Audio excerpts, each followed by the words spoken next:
The dog days of summer are that time when the heat and humidity soar to new heights when it already seemed like they couldn't get any worse. The intense heat can either make people a little cranky or bring everything to a standstill. But why do we call them the dog days of summer? Supposedly, the story I was told was the heat causes the dogs to just zonk out in the shade for the entire day. However, I've had dogs my entire life, and that doesn't make sense to me for two reasons. Because when it gets that hot, almost everything just decides to just quit and take a nap in the shade. And two, because dogs, from my close observation, seem perfectly happy to spend the day napping any time of the year. The term originates with a far larger canine, one star in the Canis Major constellation, known as Sirius, or the dog star. It's the brightest star in our night sky and can be seen next to the sun at dawn during the dog days of summer.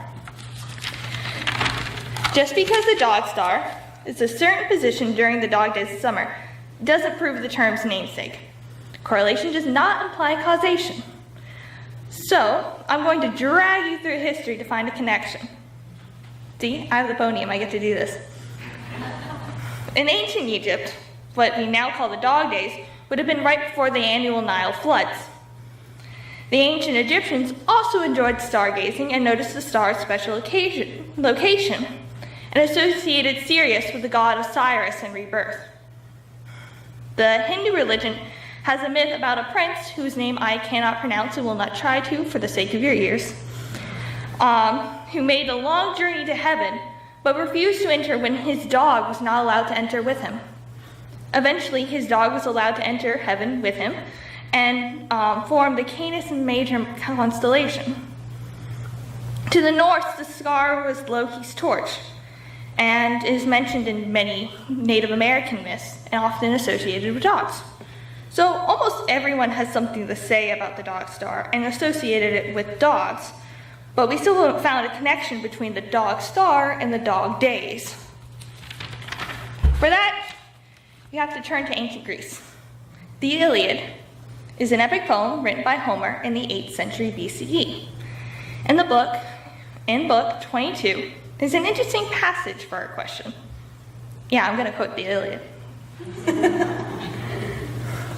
Old Priam was first to catch sight of Achilles as he dashed across the plain, blazing like that star which comes at harvest time. Its light shines out more brightly than any of the other countless stars in the night sky. People call this star Orion's dog. It is the brightest of all the stars, but an unwelcome sign, for it brings such killing fever on wretched men. Did you get that? We have a connection. Homer was using a metaphor to describe the hero Achilles charging Troy. Achilles is the dog star, bringing the searing summer sun onto the people of Troy, which isn't fun. Since our infancy, humanity has looked to the heavens. We write stories about beings greater than ourselves to explain the boundless beauty we see there. And we studied, charted, and examined them with a relentless scrutiny that surpasses almost anything else subjected to human curiosity. So are we really that surprised that one more thing in our daily lives is connected to the heavens? 2,000 years ago, our ancestors looked out into the night sky so much that they noticed that one particular star was in one particular location when it got really hot outside. They connected that star with Achilles, one of the greatest heroes in Greek mythology, whose only weakness was a tendency to wear sandals. Something a little more protective may have been advised. They compared the devastation Achilles brought to Troy with the searing heat. Today we call this star Sirius, the dog star. The dog star has since moved due to astronomy I frankly don't understand, but the name has stuck. We may have forgotten the celestial origins of the term, but that time of either flaring tempers or days that last so long eternity seems like a coffee break is still relevant enough to our society that when we suffered collective amnesia on the origin of the term, we made up a story to explain it. That story of lazy dogs is the modern myth to explain something we didn't understand. The amazing power of a little heat on the human psyche and experience.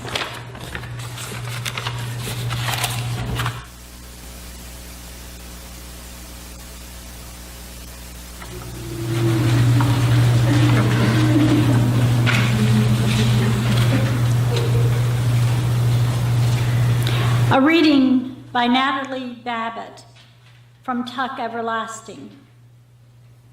The first week of August hangs at the very top of the summer, the top of the livelong year, like the highest seat of a Ferris wheel when it pauses in its turning. The weeks that come before are only a climb from balmy spring, and those that follow a drop to the chill of autumn. But the first week of August is motionless and hot. It is curiously silent, too, with blank white downs and glaring moons and sunsets smeared with too much color. Often at night there is lightning, but it quivers all alone. There is no thunder, no relieving rain.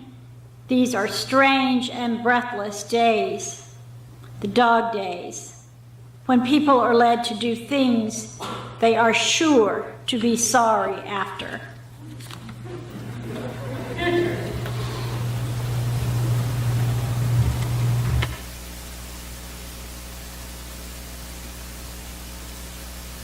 I'm going to apologize right now. I apparently forgot my glasses this morning, so if I lose my place or anything, please bear with me. So, here we are at the end of July, almost into August. In many ways, this time of the year is motionless, or at least it feels that way sometimes. It is hot, often unbearably humid, and in these dog days of summer, the effort of motion can seem like too much to be bothered with. At this point, the charm of summer may have begun to wear off a little bit. What we looked forward to during the long, dreary days of winter, and what we anticipated through the blustery, rainy spring, has started to feel as though it may have overstayed its welcome. We may have started the summer eager for sun and the change in the rhythm of our lives that accompanies a change in the seasons. We may have planned trips, family vacations, all sorts of exciting adventures.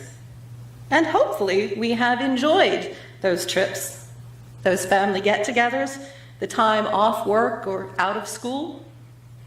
But as July comes to a close and August begins, we might find ourselves in a place that feels sort of stagnant, kind of like the weather outside. For those of us with kids, this is the time of the year when the children start to get bored with summer vacation. Summer camps may have ended, for example, or the simple charm of not having to go to school and being able to sleep in, binge watch your favorite show to catch up, or play endless video games have all started to lose their luster. This is when you remember just how annoying your siblings really are. This is when the dreaded refrain of, "But there's nothing to do," echoes throughout the house. For parents, this is the time of the year when we may be counting down the days until school starts again. In August, it might feel as though autumn can't get here soon enough. We begin to look for fall to relieve us of these oppressive summer days. But as we heard from Natalie Babbitt in the quote from Tuck Everlasting, we stand today at the tipping point of summer. We have ridden our Ferris wheel all the way up to the top, and now we are poised, just for a moment, right there at the highest point, just before we feel the rush of air as we begin to descend back to the ground. So let's just sort of hit the pause button for a second. Freeze this moment. And take some time to think about where we are right now. See, we tend to think of summer vacation as something akin to a fundamental right, a part of the great American way of life. Children are supposed to spend their summers free from the pressures of school, whiling away the long days in Norman Rockwell simplicity. And yes, I did just date myself with that reference.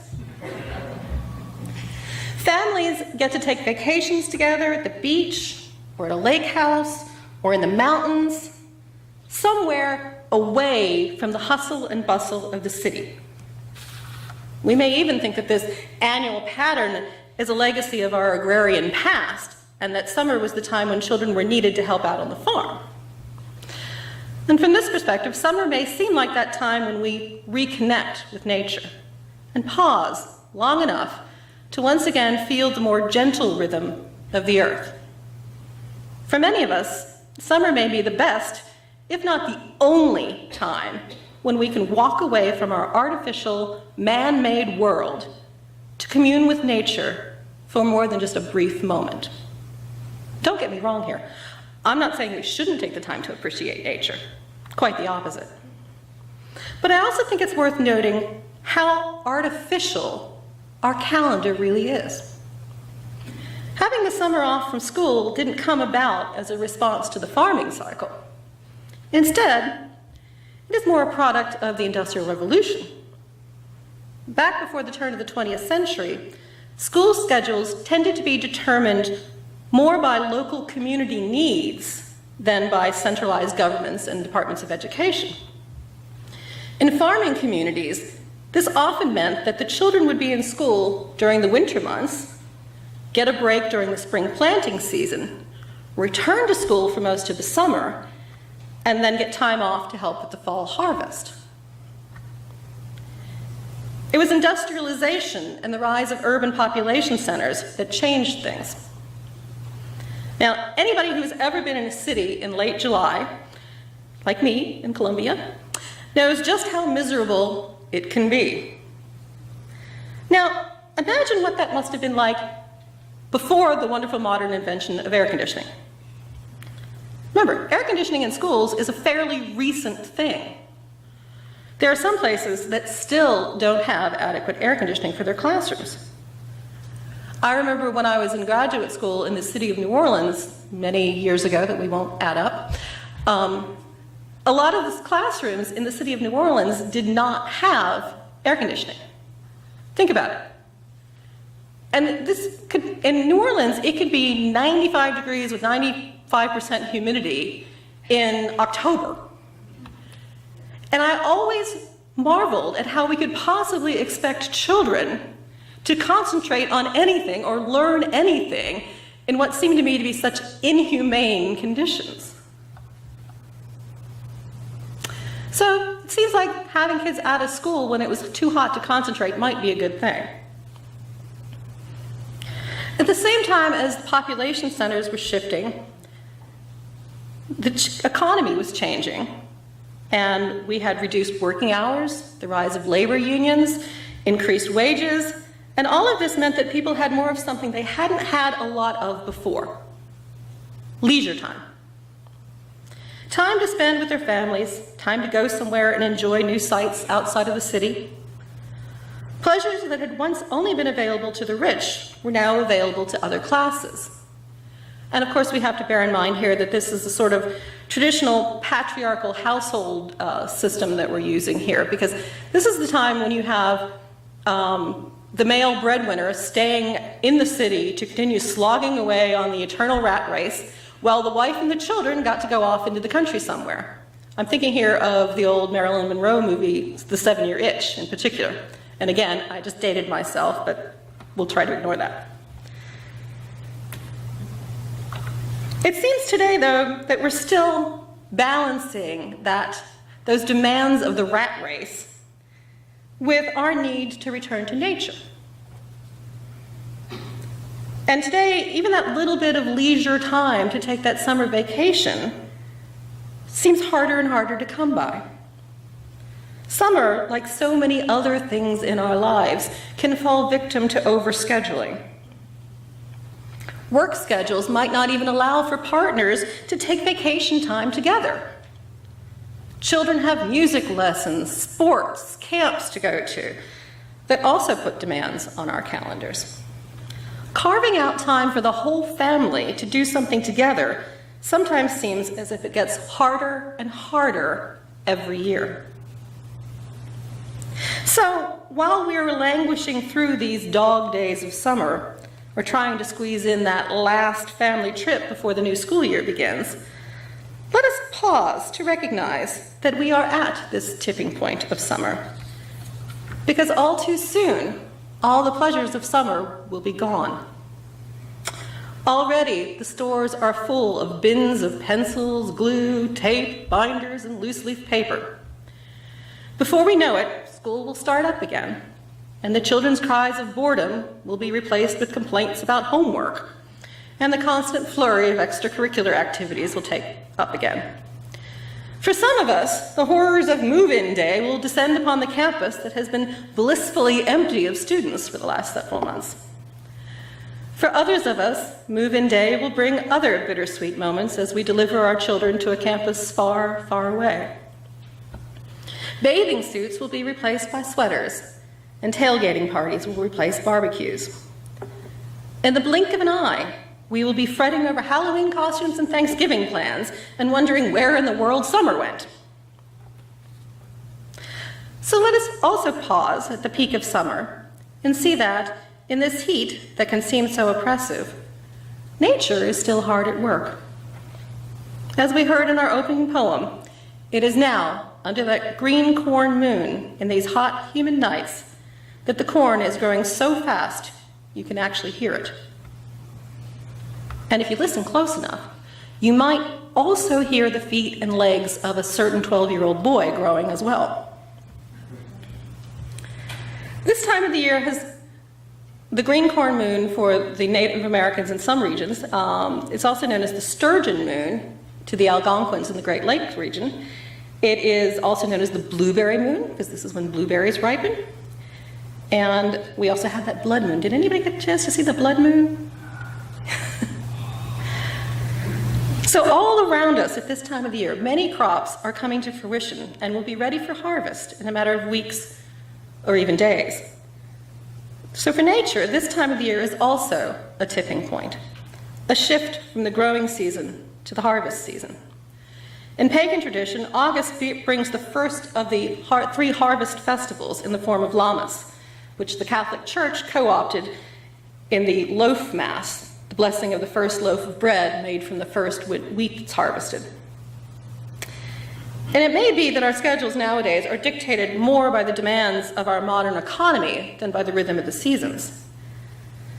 And I think it is true that all those pretty colors scattered across our Google calendars can give us something like tunnel vision and a very linear sense of time. When the month is over, we rip off the old sheet to reveal a new, or swipe left on our devices, and there is always another week, another month, another year there in front of us. But this is not how nature marks the passage of time. Time is not an arrow flying straight ahead, but a circle, a constant revolution in the truest sense of that word, a return to a starting point, back again. We are at the top of that Ferris wheel, and although we are about to begin to descend toward first autumn, then winter, we will come back around again to the top. We will be here again. The view may have changed in small ways, but the circuit will remain the same. So I invite you to take a moment, enjoy the view, and then close your eyes if you like, put out your hands if you want, and enjoy the ride as we go around again.